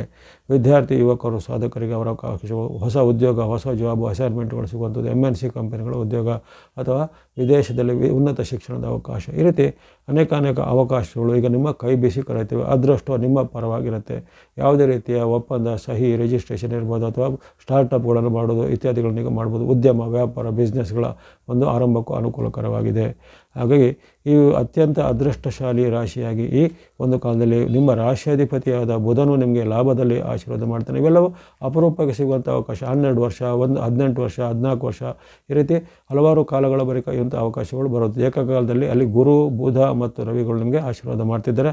ಶ್ರಾವಣ ಮಾಸದ ಈ ಅದ್ಭುತ ಫಲವನ್ನು ಸದುಪಯೋಗ ಪಡಿಸಿಕೊಳ್ಳಿ. ಕನ್ಯಾ ರಾಶಿಯವರು, ಆಸಕ್ತಿ ಉಳ್ಳವರು ಕೊನೆಗೆ ಹೇಳತಕ್ಕಂಥ ಈ ಬುಧನಿಗೆ ಸಂಬಂಧಿತ ಶ್ಲೋಕ ಪ್ರಾರ್ಥನೆಗಳು ನೀವು ಹೇಳ್ಕೋಬೋದು. ಇನ್ನು ತುಲಾರಾಶಿಗೆ ಅದ್ಭುತವಾದ ಕರ್ಮಸ್ಥಾನ, ವಿಶೇಷವಾಗಿ ಬುಧನು ಅಲ್ಲಿ ಲಾಭ, ಜಯ, ಸುಖವನ್ನು ಕೊಡ್ತಾನೆ. ಆರ್ಥಿಕವಾದ ಪ್ರಯೋಜನಗಳು ಹೆಚ್ಚಳಾಗ್ತವೆ. ಉದ್ಯೋಗ ವ್ಯಾಪಾರದಲ್ಲಿ ಮುನ್ನಡೆ, ಸ್ಟಾರ್ಟಪ್ಗಳನ್ನು ಅಥವಾ ಹೊಸದರ ಆರಂಭ ಮಾಡೋರಿಗೆ ಅವಕಾಶಗಳು, ಸರ್ಕಾರಿ ಮೂಲ ಕೋರ್ಟ್ ಕಚೇರಿ ಕೆಲಸ ಕಾರ್ಯಗಳು ನಿಮ್ಮ ಪರವಾಗಿ ಆಗುವಂಥದ್ದು, ಬಂಧು ಮಿತ್ರರ ಸಹಕಾರ ನಿಮಗೆ ಸಿಗಲಿದೆ. ಹಲವರಿಗೆ ಈಗ ಸನ್ಮಾನ, ಪ್ರಶಸ್ತಿ, ಪುರಸ್ಕಾರ ಇತ್ಯಾದಿ ಎಲ್ಲ ಸಿಗುವಂಥದ್ದು ಅಥವಾ ಸೂಕ್ತವಾದ ಸ್ಥಾನಮಾನ, ರಾಜಕೀಯ ಅಧಿಕಾರಗಳು ಕೆಲವರಿಗೆ ಸಿಗ್ಬೋದಾಗಿದೆ. ಬಂಧು ಮಿತ್ರರಲ್ಲಿ ನಿಮಗೆ ವಿಶೇಷವಾದ ಮಾನ್ಯತೆ ಸಿಗುತ್ತೆ. ಹಾಗಾಗಿ ಅನೇಕ ಉತ್ತಮ ಫಲಗಳನ್ನು ವೈಯಕ್ತಿಕ ಜೀವನದಲ್ಲಿ ನೀವು ಜೊತೆಗೆ ಆರ್ಥಿಕ ಜೀವನದಲ್ಲಿ ನೀವು ಖಂಡಿತ ಪಡೆಯಬಹುದಾಗಿದೆ. ಉದ್ಯಮ ವ್ಯಾಪಾರದಲ್ಲಿ ಭಾಳಷ್ಟು ಮುನ್ನಡೆ ಆಗುವಂಥದ್ದು, ಹೊಸ ಒಪ್ಪಂದ ಕಾಂಟ್ರಾಕ್ಟ್ಗಳೆಲ್ಲ ಸಿಗುವಂಥದ್ದು ಇರುತ್ತೆ. ವಿದ್ಯಾರ್ಥಿ, ಯುವಕರು, ಸಾಧಕರಿಗೂ ಮಹಿಳೆಯರು, ಗೃಹಿಣಿಯರು ಸಹ ಉತ್ತಮ ಫಲವನ್ನು ನೆಮ್ಮದಿಯನ್ನು ನಿರೀಕ್ಷೆ ಮಾಡ್ಬೋದು. ಈ ಒಂದು ತುಲಾರಾಶಿಯವರು ಈ ಆಗಸ್ಟ್ 5ರಿಂದ 22 ಬುಧನ ಕಟಕವಾಸದ ಅವಧಿಯಲ್ಲಿ ಆಸಕ್ತಿ ಇದ್ದರೆ ಕೊನೆಗೆ ಹೇಳ್ತಕ್ಕಂಥ ಬುಧನ ಸಂಬಂಧಿತ ಶ್ಲೋಕ ಪ್ರಾರ್ಥನೆ ಹೇಳ್ಕೊಬೋದು. ಇನ್ನು ವೃಶ್ಚಿಕ ರಾಶಿಗೆ ಮಿಶ್ರ ಫಲಗಳ ಒಂದು ಸೂಚನೆ. ಹೆಚ್ಚಿನ ಉತ್ತಮ ಫಲಗಳು ನಿಮಗೆ ಬುಧನ ಕಟಕ ಕಾಲದಲ್ಲಿ ನಿಮಗೆ ಸಿಗುವುದಿಲ್ಲ. ಅದರ ಫಲವಾಗಿ ಕೆಲವೊಮ್ಮೆ ವಿರುದ್ಧ ಫಲಗಳು ವ್ಯಕ್ತ ಆಗ್ಬೋದು. ಆರೋಗ್ಯದ ಮೇಲೆ ಸಣ್ಣ ಪುಟ್ಟ ಅಡ್ಡ ಪರಿಣಾಮ ಬೀರುವಂಥದ್ದು, ಚರ್ಮದ ಅಲರ್ಜಿ, ಸೋಂಕುಗಳು, ಮನಸ್ಸಿನಲ್ಲಿ ನಕಾರಾತ್ಮಕ ಭಾವನೆ, ಋಣಾತ್ಮಕ ಚಿಂತನೆಗಳು ಬರುವಂಥದ್ದು, ನಾಸ್ತಿಕ ಬುದ್ಧಿಗಳು ಬರುವಂಥದ್ದು ಅಥವಾ ಇನ್ನಿತರ ವ್ಯಕ್ತಿಗಳ ನಿಮಗೆ ವಹಿಸಿದ ಅಸೂಯೆ ಅಥವಾ ಅಸಹನೆ ಮೂಡುವಂಥದ್ದು. ಈ ರೀತಿ ಅನೇಕ ರೀತಿಯ ಋಣಾತ್ಮಕ ಪರಿಣಾಮಗಳು ಮನಸ್ಸಿನ ಮೇಲೂ ನಿಮ್ಮ ದೇಹದ ಮೇಲೂ ಆಗುತ್ತೆ. ಜೊತೆಗೆ ಕೆಲಸ ಕಾರ್ಯಗಳಲ್ಲಿ ನಿಧಾನಗತಿಯ ಫಲಿತಾಂಶ, ವಿಘ್ನಗಳು ಬರುವಂಥದ್ದು, ಅಡೆತಡೆಗಳು ಬರುವಂಥದ್ದು, ಜೊತೆಗೆ ನಿಮ್ಮ ಮಾಡಿದ ಒಂದು ಪ್ರಯತ್ನಕ್ಕೆ ವೈಫಲ್ಯಗಳು ಅದು ಫೇಲಿಯರ್ಗಳು ಆಗುವಂಥದ್ದು. ಹಾಗಾಗಿ ಅನೇಕ ರೀತಿಯ ಅಡ್ಡ ಪರಿಣಾಮಗಳು ಬುಧನಿಂದ ಆಗ್ಬೋದು. ಆದರೆ ಗುರುಬಲದ ಒಂದು ರಕ್ಷಣೆ ನಿಮಗೆ ಇದ್ದಿರುತ್ತೆ, ಅದರಿಂದ ಆಗುವಂಥ ಒಳ್ಳೆಯ ಪರಿಣಾಮ ಇರುತ್ತೆ. ಯಾವಾಗಲೂ ಗಮನಿಸಿಕೊಳ್ಳಿ, ಯಾವುದೇ ರಾಶಿಗೆ ಬೇರೆ ಗ್ರಹಗಳ ಉತ್ತಮ ಪರಿಣಾಮ ಇದ್ದಾಗ ಇತರ ಗ್ರಹಗಳಿಂದ ಆಗದಂಥ ಅಡ್ಡ ಪರಿಣಾಮಗಳು ಖಂಡಿತ ಕಡಿಮೆ ಆಗುತ್ತೆ. ಹಾಗಾಗಿ ನಿಮಗೆ ಏನು ತುಂಬ ಹೈ ಇಂಟೆನ್ಸಿಟಿಯಲ್ಲಿ ಕೆಟ್ಟದಾಗಲಿಕ್ಕಿಲ್ಲ, ಸಣ್ಣದಾಗಿ ಸಿಂಪ್ಟಮ್ಯಾಟಿಕ್ ಅಥವಾ ಸಾಂಕೇತಿಕವಾಗಿ ಸಣ್ಣ ಪುಟ್ಟ ಏರುಪೇರುಗಳು ಆಗ್ಬೋದು. ಹಾಗಾಗಿ ಇಲ್ಲಿ ಸ್ವಲ್ಪ ಎಚ್ಚರಿಕೆಯನ್ನು ಗಮನಿಸ್ಕೊಳ್ಳಿ. ನಿಮ್ಮ ಸಿಟ್ಟನ್ನು ನಿಯಂತ್ರಣ ಮಾಡಿಕೊಳ್ಳಿ, ಮಾತನ್ನು ನಿಯಂತ್ರಣ ಮಾಡಿಕೊಳ್ಳಿ. ಜೊತೆಗೆ ಅನಾವಶ್ಯಕವಾಗಿ ಇತರರ ಕೆಲಸ ಕಾರ್ಯಗಳಲ್ಲಿ, ಇತರರ ವಿಚಾರಗಳಲ್ಲಿ ತಲೆ ತುರಿಸೋದು, ಮೂಗು ತುರಿಸೋದನ್ನು ಸ್ವಲ್ಪ ನಿಯಂತ್ರಣ ಮಾಡಿದರೆ ಹೆಚ್ಚೇನು ಆತಂಕ ಪಡುವಂಥದ್ದೇನಿಲ್ಲ. ಕೊನೆಗೆ ಹೇಳ್ತಕ್ಕಂಥ ಬುಧನಿಗೆ ಸಂಬಂಧಿತ ಶ್ಲೋಕ ಪ್ರಾರ್ಥನೆಗಳನ್ನು ಪ್ರಾರ್ಥನೆ ಮಾಡಿಕೊಳ್ಳಿ. ಧನುಸ್ಸು ರಾಶಿಗೆ ಅಷ್ಟಮದಲ್ಲಿ ಉತ್ತಮ ಫಲ. ಬುಧನು ನಿಮಗೆ ಆರೋಗ್ಯ, ಸುಖ, ಜಯ, ಲಾಭವನ್ನು ಕೊಡ್ತಾನೆ. 15 ದಿನಗಳ ಇರುವಂಥ ಅವಧಿ ಆಗಸ್ಟ್ 5ರಿಂದ 22ರವರೆಗೆ ಅನೇಕ ರೀತಿಯ ಲಾಭ ಆದಾಯಗಳು ಹೆಚ್ಚಲಾಗುತ್ತೆ. ಹಿಂದಿನ ಹಲವಾರು ಸಮಸ್ಯೆಗಳು ಈಗ ನಿವಾರಣೆ ಆಗುತ್ತೆ. ಮನೆಯಲ್ಲಿ ಶಾಂತಿ ಮೂಡುತ್ತೆ. ಪತಿಪತ್ನಿಯರ ಸಂಬಂಧ ಅಥವಾ ಬಂಧುಗಳ ಸಂಬಂಧವು ಈಗ ಗರಿಗೆದರಿ ರಿಪೇರಿ ಆಗುವಂಥದ್ದು ಅಥವಾ ದುರಸ್ತಿಯಾಗಿ ಉತ್ತಮ ಫಲಿತಾಂಶ ನೀಡುವಂಥದ್ದು. ಜೊತೆಗೆ ವ್ಯಾಪಾರ, ಉದ್ಯಮ ಚಟುವಟಿಕೆಗಳು ಈಗ ಮತ್ತೆ ಯಶಸ್ವಿಯಾಗುವಂಥದ್ದು. ಹಿಂದೆ ನಷ್ಟವಾಗುತ್ತಿದ್ದ ವಿಚಾರಗಳು ಈಗ ಲಾಭವಾಗಿ ಪರಿವರ್ತನೆ ಆಗುವಂಥದ್ದು. ಎಲ್ಲ ಇಷ್ಟಾರ್ಥಗಳು ಸಿದ್ಧಿ ಆಗುವಂಥದ್ದು. ಹಾಗಾಗಿ ನಿಮ್ಮ ತನು ಮನಧನದ ಮೇಲೆ ಬುಧನು ಈಗ ಆಶೀರ್ವಾದ ಮಾಡ್ತಿರೋ ಕಾರಣ ಉತ್ತಮ ಫಲವನ್ನು ನಿರೀಕ್ಷೆ ಮಾಡ್ಬೋದು ಈ ಧನುರವರು. ಇದನ್ನು ನೀವು ಇನ್ನಷ್ಟು ಉತ್ತಮಪಡಿಸಿಕೊಳ್ಳಿ. ಆಸಕ್ತಿ ಇದ್ದರೆ ನಿಮ್ಮ ಬುಧನಿಗೆ ಸಂಬಂಧಿತ ಶ್ಲೋಕ ಪ್ರಾರ್ಥನೆ ನೀವು ಸಹ ಹೇಳ್ಕೊಬೋದು. ಮಕರ ರಾಶಿಗೆ ಇಲ್ಲಿ ಮಿಶ್ರ ಫಲಗಳು. ಸಪ್ತಮದಲ್ಲಿ ಆಗುವಂಥ ಪರಿವರ್ತನೆ. ಆಗಲೇ ನಿಮಗೆ ಕೆಲವೊಂದು ಅಡ್ಡ ಪರಿಣಾಮಗಳು ರವಿಯಿಂದ ಆಗಿದ್ದವು. ಈಗ ಒಂದಷ್ಟು ಅಡ್ಡ ಪರಿಣಾಮಗಳು ನಿಮಗೆ ಇಲ್ಲಿ ಬುಧನಿಂದಲೂ ಆಗ್ಬೋದು. ಈಗ ನಿಮಗೆ ಗುರುಬಲದ ಒಂದು ರಕ್ಷಣೆ ಇದ್ದಿರುತ್ತೆ. ಹಾಗಾಗಿ 100ಕ್ಕೆ 100 ಏನೋ ತೊಂದರೆ ಏನೋ ಆಗುವಂಥದ್ದೇನಿಲ್ಲ. ಸಣ್ಣ ಪುಟ್ಟ ಸಾಂಕೇತಿಕವಾದ ಅಂತ ಹೇಳಿದ್ರು, ಸಿಂಪ್ಟಮ್ಯಾಟಿಕ್ ಅಂತ ಹೇಳ್ತಾರಲ್ಲ, ಆ ಥರ ಸಾಂಕೇತಿಕವಾದ ಏರುಪೇರುಗಳು ಬುಧನಿಂದ ಈಗ ನಿಮಗೆ ಆಗ್ಬೋದು. ಅಲ್ಲಿ ಮಾತಿನ ಚಕಮಕಿ, ಕಲಹವಾಗುವುದು ಆಗುವಂಥದ್ದು, ಪತಿ ಪತ್ನಿಯರ ಮಧ್ಯೆ ಭಿನ್ನಾಭಿಪ್ರಾಯ, ಸೋದರರ ಮಧ್ಯೆ ಭಿನ್ನಾಭಿಪ್ರಾಯ ಬರುವಂಥದ್ದು, ಮೇಲಾಧಿಕಾರಿಗಳ ಜೊತೆಗೆ ಭಿನ್ನಾಭಿಪ್ರಾಯ ಅಥವಾ ಹಿರಿಯ ವ್ಯಕ್ತಿಗಳ ಜೊತೆಗೆ ಭಿನ್ನಾಭಿಪ್ರಾಯ ಬರುವಂಥದ್ದು, ಕಲಹ ವ್ಯಕ್ತಗಳು ಆಗುವಂಥದ್ದು. ಹಾಗಾಗಿ ಅನೇಕ ರೀತಿಯ ಮಾತು ನಡವಳಿಕೆಯ ಬಗ್ಗೆ ಸ್ವಲ್ಪ ಮುನ್ನೆಚ್ಚರಿಕೆಯನ್ನು ಗಮನಿಸ್ಕೊಳ್ಬೇಕು. ಬಾಂಧವ್ಯ ಅಂದರೆ ರಿಲೇಷನ್ಶಿಪ್ಗಳನ್ನು ಸ್ವಲ್ಪ ಸರಿದೂಗಿಸ್ಕೊಂಡು ಹೋಗಬೇಕಾಗತ್ತೆ. ಜೊತೆಗೆ ನಿಮ್ಮ ಸಿಟ್ಟನ್ನು ಸ್ವಲ್ಪ ನಿಯಂತ್ರಣ ಮಾಡ್ಕೋಬೇಕು. ಸಿಟ್ಟು ಮತ್ತು ಆತುರದಿಂದ ಹಲವಾರು ಅಚಾತುರ್ಯಗಳಿಗೆ ಈಗ ಬುಧನು ನಿಮಗೆ ಕಾರಣ ಆಗ್ಬೋದು. ಮಾತಿನ ಅಂದರೆ ಬುಧನು ವಾಕ್ ಅಥವಾ ವಾಣಿಕಾರಕ. ಆತನು ಉತ್ತಮನಾಗಿದ್ದಾಗ ನಮ್ಮಲ್ಲಿ ಒಳ್ಳೆಯ ಮಾತನಾಡ್ತಾನೆ. ಆತನು ವಿರುದ್ಧವಾಗಿದ್ದಾಗ ನಮ್ಮಲ್ಲಿ ವಿರುದ್ಧವಾದ ಮಾತನ್ನು ಅಥವಾ ಒಂದು ಅಸಹಜವಾದ ಮಾತುಗಳು ನಮ್ಮ ಬಾಯಿಂದ ಬರುತ್ತೆ. ಹಾಗಾಗಿ ಅದನ್ನು ಸ್ವಲ್ಪ ನಿಯಂತ್ರಣಗೊಳಿಸೋದು. ಜೊತೆಗೆ ಯಾವುದೇ ರೀತಿಯ ಒಂದು ದುರಾಚಾರಗಳಿಗೆ, ಅನೈತಿಕ ವಿಚಾರಗಳಿಗೆ, ಭ್ರಷ್ಟಾಚಾರಗಳಿಗೆ ಕೈ ಹಾಕುವಂಥದ್ದು ಒಳ್ಳೆಯದಲ್ಲ. ಅಥವಾ ಅಂಥ ಒಂದು ನಿಮಗೆ ಜನರು ಈಗ ತಗಲಾಗ್ತಾರೆ, ಅವರ ಜೊತೆಗೆ ನೀವು ಕೈ ಜೋಡಿಸುವಂಥದ್ದೆಲ್ಲ ಒಳ್ಳೆಯದಲ್ಲ. ಅದರಿಂದ ನೀವು ಸಿಲುಕಿಕೊಳ್ಳುವಂಥದ್ದು, ನಿಮ್ಮ ಮೇಲೆ ಕಾನೂನು ಕ್ರಮ ಬರುವಂಥದ್ದೆಲ್ಲ ಸಾಧ್ಯತೆ ಇರುತ್ತೆ. ಹಾಗಾಗಿ ಇವೆಲ್ಲದರಿಂದ ಸ್ವಲ್ಪ ದೂರ ಇರಬೇಕು. ಹಾಗಾಗಿ ನೀವು ನಿಮ್ಮ ಓವರಾಲ್ ನಿಮ್ಮ ಪರ್ಸನಾಲಿಟಿ, ನಡವಳಿಕೆ, ಮಾತು ಇವೆಲ್ಲ ಸ್ವಲ್ಪ ಖಂಡಿತ ಕಂಟ್ರೋಲ್ ಮಾಡಬೇಕಾಗತ್ತೆ. ಇನ್ನು ದುರಾಭ್ಯಾಸಗಳಿಂದ, ದುಶ್ಚಟಗಳಿಂದ, ದುಷ್ಟ ವ್ಯಕ್ತಿಗಳಿಂದ ಸ್ವಲ್ಪ ಅಂತರವನ್ನು ಖಂಡಿತ ಕಾಯ್ಕೋಬೇಕಾಗತ್ತೆ. ಮತ್ತು ಕೊನೆಗೆ ಹೇಳ್ತಕ್ಕಂಥ ಬುಧನಿಗೆ ಸಂಬಂಧಿತ ಶ್ಲೋಕ ಪ್ರಾರ್ಥನೆ ಹೇಳ್ಕೋಬೋದು ಮಕರದವರು. ಕುಂಭರಾಶಿಗೆ ಷಷ್ಠದಲ್ಲಿ ಉತ್ತಮ ಫಲಿತಾಂಶ. ಅನೇಕ ರೀತಿಯ ಉತ್ತಮ ಫಲಗಳನ್ನು ಈ ಬಾರಿ ನಿಮಗೆ ಬುಧನು ಕೊಡಲಿದ್ದಾನೆ. ಸಾಡೆಸಾತಿಯ ಪ್ರಭಾವ ವಲಯದಲ್ಲಿರುವಂತಹ ಕುಂಭರಾಶಿಯವರಿಗೆ ಮಧ್ಯೆ ಈ ಬುಧ, ಚಂದ್ರ, ಶುಕ್ರ ಮುಂತಾದ ಗ್ರಹಗಳು ನಿಮಗೆ ರಕ್ಷಣೆಗೆ ಬರ್ತವೆ. ಹಾಗಾಗಿ ಬುಧನ ಒಂದು ರಕ್ಷಣೆ ನಿಮಗೆ ಈ 17 ದಿನಗಳಿರುತ್ತೆ. ಅದನ್ನು ಸದುಪಯೋಗಪಡಿಸಿಕೊಳ್ಳಿ. ಪ್ರಮುಖವಾದ ಕೆಲಸ ಕಾರ್ಯ, ಭೂಮಿ ವ್ಯವಹಾರ ಅಥವಾ ಯಂತ್ರ ವಾಹನ ಕೊಳ್ಳುವಂಥದ್ದು, ಯಾರನ್ನು ಭೇಟಿಯಾಗುವಂಥದ್ದು, ಸಹಿ ಒಪ್ಪಂದ ಮಾಡುವಂಥದ್ದು, ಹೊಸ ಉದ್ಯೋಗಕ್ಕೆ ಪ್ರಯತ್ನ ಮಾಡೋದು, ಇವೆಲ್ಲ ಈಗ ಮಾಡ್ಬೋದು. ಹಾಗೆ ಬುಧನ ನಿಮಗೆ ಇವೆಲ್ಲ ಕ್ಷೇತ್ರಗಳಿಗೆ ಆತನು ಸಹಾಯ ಮಾಡ್ತಾನೆ. ವಸ್ತ್ರಾಭರಣ ಕೊಳ್ಳುವಂಥ ಯೋಗ ಇದೆ. ಹೊಸ ಕೆಲಸದ ಜಾಗದಲ್ಲಿ ಕೆಲಸ ಸಿಗುವಂಥ ಅವಕಾಶ ಇರುತ್ತೆ.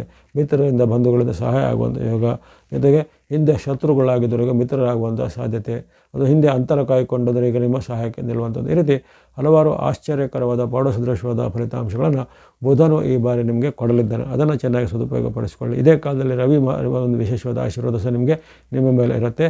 ಸರ್ಕಾರಿ ಮೂಲ, ಕೋರ್ಟ್ ಕಚೇರಿ ಮೂಲ ಮುಂತಾದ ಕೆಲಸ ಕಾರ್ಯಗಳು ಆಗಬೇಕಾದ್ರೂ ದಾಖಲೆ ಪತ್ರಗಳ ವಿಚಾರವಾಗಿ ಬುಧನ ಜೊತೆಗೆ ಆದಿತ್ಯನಂದರೆ ರವಿ ಸಹ ನಿಮಗೆ ಸಹಾಯ ಮಾಡಿದ್ದಾನೆ. ಈ ಅವಧಿಯನ್ನು ಸದುಪಯೋಗ ಪಡಿಸಿಕೊಳ್ಳುವಂಥದ್ದು 5ರಿಂದ 22ರವರೆಗೆ ಕುಂಭರಾಶಿಯವರು. ಆಸಕ್ತಿ ಇದ್ದರೆ ಬುಧನಿಗೆ ಸಂಬಂಧಿಸಿದ ಶ್ಲೋಕ ಪ್ರಾರ್ಥನೆ ಹೇಳ್ಕೋಬೋದು. ಕೊನೆಯದಾಗಿ ಮೀನರಾಶಿಗೆ ಪಂಚಮ, ನಿಮ್ಮ ರಾಶಿಯಿಂದ ಪಂಚಮದಲ್ಲಿ ವಿರುದ್ಧ ಫಲದ ನಿರೀಕ್ಷೆ ಇರುತ್ತೆ. ಗುರುಬಲದ ರಕ್ಷಣೆ ನಿಮಗೆ ಇದ್ದೇ ಇದೆ, ಅದನ್ನು ಚಿಂತೆ ಪಡಬೇಡಿ. ಹಾಗಾಗಿ ಬುಧನಿಂದ ನಿಮಗೆ ಸಾಂಕೇತಿಕವಾದ ಅಡ್ಡ ಪರಿಣಾಮ ಆಗ್ಬೋದು. ಅದನ್ನು ಗಮನದಲ್ಲಿಟ್ಕೊಂಡು ಸ್ವಲ್ಪ ಮುನ್ನೆಚ್ಚರಿಕೆಯನ್ನು ಗಮನಿಸ್ಕೋಬೇಕಾಗತ್ತೆ. ಅಲ್ಲಿ ಮಾತಿನ ಚಕಮಕಿ ಆಗುವಂಥದ್ದು, ವಿಶೇಷವಾಗಿ ಕಿರಿಯ ವ್ಯಕ್ತಿಗಳ ಜೊತೆಗೆ ಭಿನ್ನಾಭಿಪ್ರಾಯ ಆಗುತ್ತೆ. ಮನೆಯ ಕಿರಿಯ ವ್ಯಕ್ತಿಗಳಿರ್ಬೋದು, ನಿಮ್ಮ ತಮ್ಮನೋ ತಂಗಿನೋ ನಿಮ್ಮ ಮಕ್ಕಳೇ ಇರ್ಬೋದು. ಹಾಗೆ ಕಿರಿಯ ವ್ಯಕ್ತಿಗಳಿಂದ ನಿಮಗೆ ಅಸಹನೆ, ಅಸಹಜತೆ ಮೂಡುತ್ತೆ. ಅಥವಾ ಅವರಲ್ಲಿ ನೀವು ವಿಶೇಷವಾಗಿ ನೀವಾಗಿ ಅವರ ಮೈ ಮೇಲೆ ಬಿದ್ದು ಕಲಹ ಮಾಡುವಂಥದ್ದು, ವಿನಾಕಾರಣ ಅವರಲ್ಲಿ ಕಾಲು ಕೆರೆದು ಜಗಳ ಮಾಡುವಂಥದ್ದು, ಅವರು ಸರಿಯಾಗಿದ್ದರೂ ಅವರ ಮೇಲೆ ತಪ್ಪು ಹುಡುಕುವಂಥ ಒಂದು ದುರ್ಬುದ್ಧಿಗಳು ನಿಮಗೆ ಈಗ ಮನೆ ಮಾಡುತ್ತೆ. ಅದನ್ನು ಸ್ವಲ್ಪ ನಿಯಂತ್ರಣ ಮಾಡಬೇಕಾಗತ್ತೆ. ಇನ್ನು ನಿಮ್ಮ ಆರೋಗ್ಯದಲ್ಲಿ ಹಾಗೆ ನಿಮ್ಮ ಸ್ವಂತ ನೆಗ್ಲಿಜೆನ್ಸಿಂದ, ಅಂದರೆ ನೀವು ಯಾವುದೇ ರೀತಿ ಅದರ ಬಗ್ಗೆ ಕೇರ್ ತೆಗೆದುಕೊಳ್ಳದೆ ಅಥವಾ ಅದನ್ನು ನೆಗ್ಲೆಕ್ಟ್ ಮಾಡಿಕೊಂಡು ಆರೋಗ್ಯ ಸಮಸ್ಯೆನ ಉಲ್ಬಣ ಮಾಡೋದು. ಉದಾಹರಣೆಗೆ ಶೀತ, ನೆಗಡಿ, ಜ್ವರ ಇದ್ದಾಗ ಮತ್ತೊಮ್ಮೆ ನಾವು ತಣ್ಣೀರು ಸ್ನಾನ ಮಾಡೋದು, ಐಸ್ ಕ್ರೀಮ್ ತಿನ್ನೋದು ಎಲ್ಲ ಮಾಡ್ತೇವೆ. ಆ ಥರ ಎಲ್ಲ ಇರ್ತವೆ. ಅಂತ ವಿರುದ್ಧ ಪರಿಣಾಮ ಬೀಳುವಂಥ ಕೆಲಸ ಮಾಡುವಂಥದ್ದು, ಅಂಥ ಬುದ್ಧಿ ಎಲ್ಲ ಬರುತ್ತೆ ನಿಮಗೆ. ಅದನ್ನು ಸ್ವಲ್ಪ ನಿಯಂತ್ರಣ ಮಾಡ್ಬೋದು. ಆರೋಗ್ಯದ ವಿಚಾರ, ಮಾತಿನ ವಿಚಾರ, ನಡವಳಿಕೆ ಸೂಕ್ತವಾದ ಮುನ್ನೆಚ್ಚರಿಕೆ ವಹಿಸಿದರೆ ಹೆಚ್ಚಿನ ತೊಂದರೆ ಇಲ್ಲ. ಜೊತೆಗೆ ಸಿಟ್ಟನ್ನು ಸ್ವಲ್ಪ ನಿಯಂತ್ರಣ ಮಾಡಬೇಕು. ಯಾಕಂದರೆ ಸಾಡೆ ಸಾತಿ ಪ್ರಭಾವ ನಿಮ್ಮನ್ನು ಈಗ ಕಾಡ್ತಾ ಇದೆ. ಖಂಡಿತ ಅದು ಮುಗ್ದಿಲ್ಲ. ಗುರುಬಲ ಇದ್ದ ಮಾತ್ರಕ್ಕೆ ಎಲ್ಲವೂ ಸರಿ ಹೋಗುತ್ತೆ ಅಂತ ಏನಿಲ್ಲ. ಆದರೆ ಇಲ್ಲಿ ಸಾಡೆ ಸಾತಿಯ ಪ್ರಭಾವ ಇರುವ ಕಾರಣ ನಿಮ್ಮಲ್ಲಿ ಈಗ ಸಿಟ್ಟು, ಜೊತೆಗೆ ಇನ್ನಿತರ ಜೊತೆ ಚುಚ್ಚು ಮಾತಾಡುವಂಥದ್ದು, ವಿರುದ್ಧ ಮಾತಾಡುವಂಥದ್ದು, ನಕಾರಾತ್ಮಕವಾಗಿ ಚರ್ಚೆ ಮಾಡುವಂಥದ್ದೆಲ್ಲ ಆಗುತ್ತೆ. ಅದನ್ನೆಲ್ಲ ಸ್ವಲ್ಪ ನಿಯಂತ್ರಣ ಮಾಡ್ಕೋಬೇಕಾಗತ್ತೆ. ಕಲಹ, ವಾಗ್ವಾದಗಳಿಂದ ಸ್ವಲ್ಪ ದೂರ ಇರಬೇಕು. ಯಾಕಂದರೆ ಬುಧನು ವಾಣಿ ಮತ್ತು ಮಾತುಗಳನ್ನು ನಿಯಂತ್ರಕಾರಕ. ಆತನು ಈಗ ವಿರುದ್ಧವಾಗಿದ್ದಾಗ ನಮ್ಮಿಂದ ವಿರುದ್ಧವಾದ ಮಾತುಗಳನ್ನು ಆಡಿಸ್ತಾನೆ. ಹಾಗೆ ಅವೆಲ್ಲ ಸ್ವಲ್ಪ ನಿಯಂತ್ರಣ ಮಾಡ್ಕೋಬೇಕಾಗತ್ತೆ. ಜೊತೆಗೆ ಆತುರ ನಿರ್ಧಾರ ಬೇಡ. ಅದು ಇತರರ ಜೊತೆಗೆ ಅಸಹನೆ ಅಥವಾ ಅಸಹಜವಾದ ಮಾತುಗಳನ್ನು ಆಡೋದು ಸ್ವಲ್ಪ ನಿಯಂತ್ರಣ ಮಾಡ್ಕೋಬೇಕು. ಕೊನೆಗೆ ಹೇಳ್ತಕ್ಕಂಥ ಬುಧನಿಗೆ ಸಂಬಂಧಿತವಾದ ಶ್ಲೋಕ ಪ್ರಾರ್ಥನೆ ನೀವು ಹೇಳ್ಕೋಬೋದು ಮೀನದವರು. ಇವೆಲ್ಲವೂ ಬುಧನ ಈ ಕಟಕ ಗೋಚಾರ, ಅಂದರೆ ಆಗಸ್ಟ್ 5ರಿಂದ 22ರವರೆಗಿನ 17 ದಿನಗಳ ಅವಧಿಯ ಕಟಕ ಗೋಚಾರದ ಫಲಿತಾಂಶವನ್ನು ಈಗೆಲ್ಲ ವಿಶ್ಲೇಷಣೆ ಮಾಡಲಾಗಿದೆ. ಇಲ್ಲಿ ಉತ್ತಮ ಫಲ ಬರುವಂಥ ಒಂದು 6 ರಾಶಿಗಳು, ಮಿಶ್ರ ಫಲ ಬರುವಂಥ 3 ರಾಶಿಗಳು, ಸಂಕಷ್ಟ ಫಲದ 3 ರಾಶಿಗಳೆಲ್ಲ ವ್ಯಕ್ತವಾಗಿವೆ. ಈ ಮಿಶ್ರ ಸಂಕಷ್ಟ ಬಂದವರು ಅಥವಾ ಒಳ್ಳೆಯ ಫಲ ಬಂದವರು ಸಹ ಮಾಡ್ಬೋದು, ಯಾರೂ ಮಾಡಬಾರ್ದು ಅಂತೇನಿಲ್ಲ. ನಮ್ಮ ಒಂದು ದೋಷ ಪರಿವರ್ತನೆಗೆ ಅಥವಾ ಇರುವಂಥ ಉತ್ತಮ ಫಲವನ್ನು ಇನ್ನಷ್ಟು ಅಭಿವೃದ್ಧಿಪಡಿಸಲಿಕ್ಕೆ ಭಕ್ತಿ ಮಾರ್ಗ, ಧರ್ಮ ಮಾರ್ಗ, ದಾನ ಮಾರ್ಗವನ್ನು ಅನುಸರಣ ಮಾಡೋದು. ಸಾಮಾನ್ಯವಾಗಿ ಬುಧನ ಒಂದು ಕಾರಕತ್ವದಲ್ಲಿ ವಿಶೇಷವಾಗಿ ಅಲ್ಲಿ ಅಧಿದೇವತೆಗಳಿಗೆ ಗಣೇಶನನ್ನು ಸೂಚನೆ ಮಾಡ್ತಾರೆ. ಗಣೇಶನ ಪ್ರಾರ್ಥನೆ, ಗಣೇಶನ ಭಕ್ತಿ, ಗಣೇಶನ ಸ್ತೋತ್ರ ಅಥವಾ ಬುಧವಾರದಂದು ಗಣೇಶನ ದೇವರುಗಳ ಸಂದರ್ಶನ, ಗಣೇಶನಿಗೆ ಗರಿಕೆ ಮಾಲೆಗಳ ಸಮರ್ಪಣೆ ಮಾಡುವಂಥದ್ದು ಅಥವಾ ಇನ್ನಿತರ ಯಾವುದೇ ರೀತಿ ಗಣೇಶನ ಸ್ತುತಿ ಸ್ತೋತ್ರ ಪಠಣೆಗಳನ್ನು ಮಾಡೋದ್ರಿಂದ ವಿಶೇಷವಾದ ಫಲಗಳನ್ನು ಪಡೆಯಬಹುದು. ಅದೇ ರೀತಿ ವಿಷ್ಣು ಅಥವಾ ನಾರಾಯಣ, ವೆಂಕಟೇಶ್ವರ, ರಂಗನಾಥ, ಶ್ರೀನಾಥ ಸ್ವರೂಪದಲ್ಲಿರುವಂತಹ ನಾರಾಯಣ ಅಥವಾ ವಿಷ್ಣುವಿನ ಸ್ವರೂಪ, ಸತ್ಯನಾರಾಯಣ ಸ್ವರೂಪದಲ್ಲಿ ನಾವು ಭಕ್ತಿ ಭಜನೆಗಳನ್ನು ಮಾಡೋದಾಗಲಿ, ವಿಷ್ಣುವಿನ ಒಂದು ಆಲಯಗಳ ಸಂದರ್ಶನ ಮಾಡೋದು, ವಿಷ್ಣುವಿಗೆ ತುಳಸಿ ಮಾಲೆ ಸಮರ್ಪಣೆ ಮಾಡುವಂಥದ್ದು, ಬುಧವಾರದಂದು ವಿಷ್ಣು ಸಹಸ್ರನಾಮನ ಪಠನೆ ಅಥವಾ ಪ್ರತಿನಿತ್ಯನೂ ಮಾಡ್ಬೋದು. ವಿಷ್ಣು ಸಹಸ್ರನಾಮ ಇತ್ಯಾದಿಗಳ ಪಠನೆ ಮಾಡುವಂಥದ್ದು, ಅದು ಓಂ ನಮೋ ನಾರಾಯಣಯ, ಗಣೇಶನಿಗಾದರೆ ಓಂ ಗಂಗ್ ಗಣಪತಿ ಎನ್ನುವ ಮುಂತಾದ ಮೂಲ ಮಂತ್ರಗಳ ಪಠನೆ ಮಾಡುವಂಥದ್ದು. ಇವೆಲ್ಲವೂ ಬುಧವಾರದಂದು ಅಥವಾ ಪ್ರತಿನಿತ್ಯ ಮಾಡೋದ್ರಿಂದ ನಮಗೆ ಬುಧನಿಂದ ಆಗುವಂಥ ಅಡ್ಡ ಪರಿಣಾಮಗಳು, ತೊಂದರೆಗಳು ನಿವಾರಣೆ ಆಗುತ್ತೆ ಅಥವಾ ಇರುವಂಥ ಉತ್ತಮ ಫಲಿತಾಂಶಗಳು ಇನ್ನಷ್ಟು ಅಭಿವೃದ್ಧಿ ಆಗ್ತವೆ. ಹಾಗಾಗಿ ಗಣೇಶ ಮತ್ತು ನಾರಾಯಣರ ಭಕ್ತಿಯನ್ನು ಮಾಡ್ಬೋದಾಗಿದೆ. ರಾಮ, ಕೃಷ್ಣ, ರಂಗನಾಥ, ಶ್ರೀನಿವಾಸ, ವೆಂಕಟೇಶ ಈ ರೀತಿ ಯಾವುದೇ ರೂಪದಲ್ಲೂ ನೀವು ಈ ವಿಷ್ಣುವಿನ ಭಕ್ತಿಯನ್ನು ಮಾಡೋದ್ರಿಂದ ಬುಧನ ಒಂದು ಫಲಿತಾಂಶ ಉತ್ತಮ ಆಗುತ್ತೆ. ಇನ್ನು ನವಗ್ರಹಗಳ ಸ್ತೋತ್ರ ನಿಮಗೆಲ್ಲರೂ ಗೊತ್ತಿರುತ್ತೆ. ನವಗ್ರಹಗಳ ಸ್ತೋತ್ರದಲ್ಲಿ ಬರುವಂಥ ಬುಧನ ಶ್ಲೋಕವನ್ನು ಹೇಳ್ಕೊಬೋದು ಅಥವಾ ಒಟ್ಟು ನವಗ್ರಹಗಳ ಸ್ತೋತ್ರವನ್ನು ಸಹ ಹೇಳ್ಕೊಬೋದು. ಪ್ರಿಯಂಗೋ ಕಲಿಕಾ ಶ್ಯಾಮಂ ರೂಪೇಣ ಪ್ರತಿಮಂ ಬುಧಂ ಸೌಮ್ಯಂ ಸೌಮ್ಯ ಗುಣೋಪೇತಂ ತಂ ಬುಧಂ ಪ್ರಣಮಾಮ್ಯಹಂ. ಪ್ರಿಯಂಗೋ ಕಲಿಕಾ ಶ್ಯಾಮಂ ರೂಪೇಣ ಪ್ರತಿಮಂ ಬುಧಂ ಸೌಮ್ಯಂ ಸೌಮ್ಯ ಗುಣೋಪೇತಂ ತಂ ಬುಧಂ ಪ್ರಣಮಾಮ್ಯಹಂ ಅನ್ನೋದು ವೇದವ್ಯಾಸ ಭಗವಾನ್ ರಚಿತವಾದಂಥ ನವಗ್ರಹಗಳ ಸ್ತೋತ್ರದ ಒಂದು ಬುಧನ ಶ್ಲೋಕ. ಈ ಶ್ಲೋಕವನ್ನೇ ನೀವು 5 ಬಾರಿ ಹೇಳ್ಬೋದು. 5 ಅನ್ನೋದು ಸಾಮಾನ್ಯವಾಗಿ ಬುಧನ ಒಂದು ಸಾಂಕೇತಿಕವಾದ ಸಂಖ್ಯೆ ಆಗಿರುತ್ತೆ. ಹಾಗಾಗಿ 5 ಬಾರಿ ಈ ಶ್ಲೋಕವನ್ನು ನೀವು ಪರಿವರ್ತನೆ ಮಾಡುವಂಥದ್ದು. ಅದೇ ರೀತಿ ಈ ಒಂದು ಪೀಡಾ ಪರಿಹಾರ ಶ್ಲೋಕ ಸಹ ಬಹಳ ಪ್ರಸಿದ್ಧವಾಗಿರುತ್ತೆ. ಈ ಶ್ಲೋಕವನ್ನು ಸಹ ನೀವು 5 ಬಾರಿ ಹೇಳ್ಬೋದು. ಉತ್ಪಾತೋ ರೂಪೋ ಜಗತಾಂ ಚಂದ್ರಪುತ್ರೋ ಮಹಾದ್ಯುತಿ ಸೂರ್ಯಪ್ರಿಯೋ ಕರೋ ವಿದ್ವಾನ್ ಪೀಡಾ ಹರತು ಮೇ ಬುಧಃ ಅನ್ನೋದು ಸರಳವಾದ ಪೀಡಾ ಪರಿಹಾರ ಶ್ಲೋಕ. ಉತ್ಪಾತ ರೂಪೋ ಜಗತಾಂ ಚಂದ್ರಪುತ್ರೋ ಮಹಾದ್ಯುತಿ ಸೂರ್ಯಪ್ರಿಯ ಕರೋ ವಿದ್ವಾನ್ ಪೀಡಾ ಹರತು ಮೇ ಬುಧಃ. ಇಂತಹ ಸರಳವಾದ ಪೀಡಾ ಪರಿಹಾರ ಶ್ಲೋಕವನ್ನು 5 ಬಾರಿ ಪಠನೆ ಮಾಡೋದ್ರಿಂದಲೂ ಬುಧನಿಂದ ಇರತಕ್ಕಂತಹ ನಿಮಗೆ ಈ ಗೋಚಾರದಲ್ಲಿ ಇರತಕ್ಕಂಥ ಯಾವುದೋ ಸ್ಥಾನದ ದೋಷಗಳಾಗಲಿ ತಿನ್ನಿದ್ರ ದೋಷಗಳು ಖಂಡಿತ ನಿವಾರಣೆಗೆ ಉತ್ತಮ ಫಲ ನಿಮಗೆ ಸಿಗುತ್ತೆ. ಏನು ಈ ಭಕ್ತಿ ಮಾರ್ಗದ ಬಳಿಕ ದಾನ ಧರ್ಮದ ಮಾರ್ಗ ಅನುಸಾರ ಮಾಡುವಂಥವರಿಗೆ ವಿಶೇಷವಾಗಿ ಹೆಸರು ಕಾಳು ಅಥವಾ ಗ್ರೀನ್ ಗ್ರಾಮ್ ಮೂಂಗ್ ಅಂತ ಹೇಳ್ತೀವಿ ಅಂಥ ಹೆಸರು ಕಾಳನ್ನು ನೀವು ದಾನವಾಗಿ ಕೊಡುವಂಥ ಅಥವಾ ಹೆಸರು ಕಾಳು ಮಾಡಿದಂತಹ ಸೇರಿಸಿ ಮಾಡಿದಂತಹ ಕಿಚಡಿಯನ್ನು ಅಥವಾ ಪೊಂಗಲನ್ನು ಹುಗ್ಗಿಯನ್ನು ಇನ್ನಿತರ ವಿಚಾರಗಳನ್ನು ಅಲ್ಲಿ ಹೆಸರು ಕಾಳಿನ ಮಾಡೋ ಉತ್ಪನ್ನಗಳನ್ನು ನೀವು ಅನ್ನದಾನದ ಸ್ವರೂಪವಾಗಿ ಬಡವರಿಗೆ ಆಶ್ರಮಗಳಿಗೆ ಅನಾಥಾಲಯಗಳಿಗೆ ನೀವು ದಾನವಾಗಿ ಕೊಡುವಂಥದ್ದು. ಹೆಸರು ಕಾಳು ಹೆಸರು ಬೇಳೆ ಅಥವಾ ಹೆಸರು ಬೇಳೆ ಹೆಸರು ಕಾಳಿನ ಉತ್ಪನ್ನಗಳನ್ನು ಕೊಡುವಂಥದ್ದು ಅಥವಾ ನವಗ್ರಹಗಳ 9 ಧಾನ್ಯಗಳು ದಾನವಾಗಿ ಕೊಡುವಂಥದ್ದು. ಇನ್ನು ಹಸಿರು ತರಕಾರಿ ಹಸಿರು ಬಟ್ಟೆ ಬರೆಗಳು ವಸ್ತ್ರಗಳು ಸೊಪ್ಪು ತರಕಾರಿ ಇತ್ಯಾದಿಗಳನ್ನು ಸಹ ಅಂಥ ಆಶ್ರಮಗಳಿಗೆ ಆಲಯಗಳಿಗೆ ದಾನವಾಗಿ ಕೊಡುವಂಥದ್ದು. ಇನ್ನು ಬುಧನ ಕಾರಕತ್ವದಲ್ಲಿ ತೃತೀಯ ಲಿಂಗಿಗಳ ಕಾರಕತ್ವ ಸೇರಿರುವ ಕಾರಣ ಬುಧನು ಅಲ್ಲಿ ತೃತೀಯ ಲಿಂಗಿಗಳಿಗೆ ವಿಶೇಷವಾದ ಅಲ್ಲಿ ಅವರಿಗೆ ಬುಧವಾರದಂದು ಅವರಿಗೆ ಏನಾದರೂ ಕಾಣಿಕೆಗಳನ್ನು ಕೊಡೋದಾಗಲಿ ಅವರಿಗೆ ಏನಾದರೂ ಅವರು ಕೇಳಿದಂಥ ಸವಲತ್ತನ್ನು ಕೊಡೋದೆಲ್ಲ ಮಾಡೋದ್ರಿಂದ ಉತ್ತಮ ಫಲ ನಿರೀಕ್ಷೆ ಮಾಡ್ಬೋದಾಗಿದೆ. ಇನ್ನು ಯುವ ವರ್ಗಕ್ಕೆ ಈ ಸಹಾಯ ಮಾಡೋದ್ರಿಂದ ಬುಧನ ಒಂದು ಕಾರಕತ್ವ ಇನ್ನಷ್ಟು ಜಾಗೃತ ಆಗುತ್ತೆ. ಯಾಕಂದರೆ ಬುಧ ಮತ್ತು ಮಂಗಳ ಗ್ರಹಗಳು ಯುವ ವರ್ಗವನ್ನು ಸಂಕೇತಿಸುವಂಥ ಗ್ರಹಗಳಾಗಿವೆ. ಸೌಮ್ಯವಾದಿ ಬುಧನು ಯುವ ವರ್ಗವನ್ನು ಸಂಕೇತಿಸ್ತಾನೆ, ಅದನ್ನು ಉಗ್ರ ಸ್ವರೂಪದ ಮಂಗಳನು ಸಹ ಯುವ ವರ್ಗವನ್ನು ಸಂಕೇತಿಸ್ತಾನೆ. ಹಾಗಾಗಿ ಅಲ್ಲಿ ನೀವು ಬುಧನಿಗೆ ಸಂಬಂಧಿಸಿದ ಯುವ ವರ್ಗವನ್ನು ಸಹ ಸಂಪ್ರೀತಿಗೊಳಿಸುವಂಥದ್ದು. ಈ ರೀತಿ ಹಲವಾರು ಭಕ್ತಿ ಮಾರ್ಗ ಧರ್ಮ ಮಾರ್ಗ ದಾನ ಮಾರ್ಗದ ಮೂಲಕ ಈ ಬುಧನ ಕಾರಕತ್ವವನ್ನು ಅಭಿವೃದ್ಧಿಪಡಿಸ್ಕೊಳ್ಬೋದು.